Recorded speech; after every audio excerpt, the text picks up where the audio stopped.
Craig Dostie here with Dostie's View, and a couple of you have asked about maybe doing some tips on telemark skiing. And so now that the season has begun, Wolf Creek was open at least for a couple of weekends. We haven't gotten that much snow in Colorado, so that may no longer be true. A Basin's open, and I know that Mammoth is open, and I think Squaw is open on weekends, and I know Sugar Bowl's getting a ton of snow, and I think everything else around the central intercontinental west, they're waiting for more. And when Killington opened, so you can get out there and get on some snow and do some telemark skiing, right?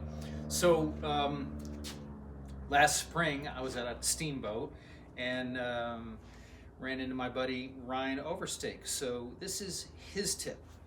You're on. This is Dostie. I'm here with my buddy Ryan Overstake, who I've known for, gosh, like longer than some of you've been alive.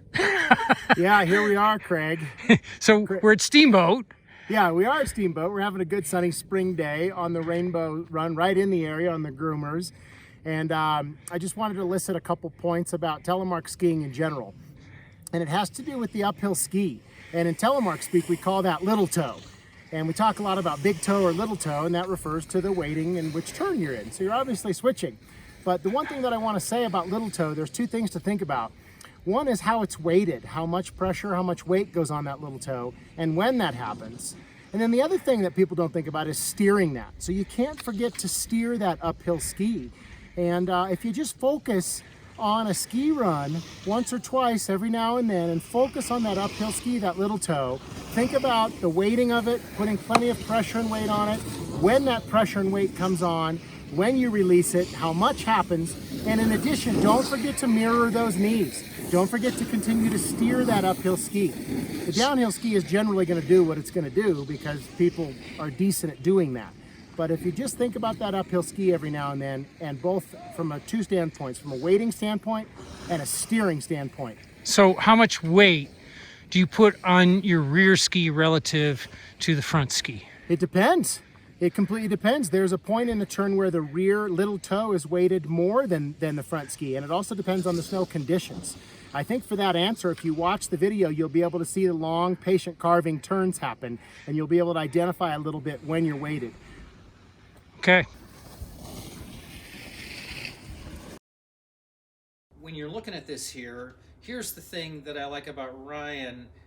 He's always got a really tight style, and you can see that he's weighting his rear foot early in the turn, and he really gets it fully weighted as he crosses the fall line. It's really, he's probably weighting it a little bit before, but you see the results. You can see the snow coming off of his rear ski as he crosses the fall line.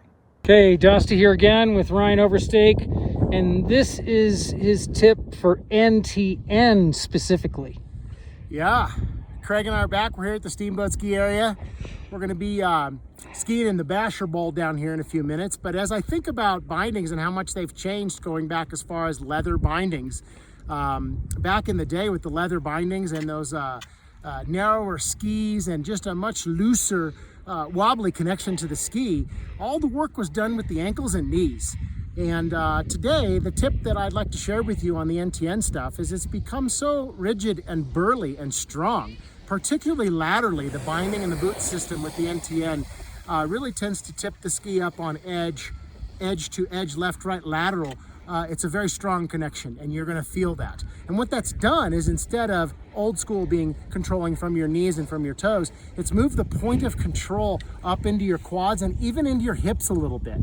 By no means am I saying there's not a separation between your knees and your toes, and your skis are still moving underfoot with a quiet upper body. That separation occurs at the hips still, but the hips and the quads are your main point of control when you're talking about skiing end-to-end.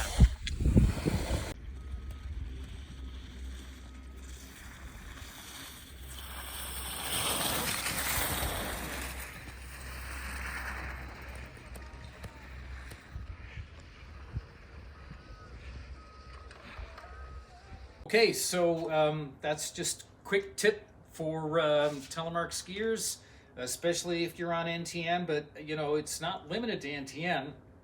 As I've been saying for quite a while now, you want to steer with the rear. Weight the rear ski first, and let that drive you and steer you in and through the next turn. All right, until next time, keep your mind free, because your heel is free, and help us spread Telemark.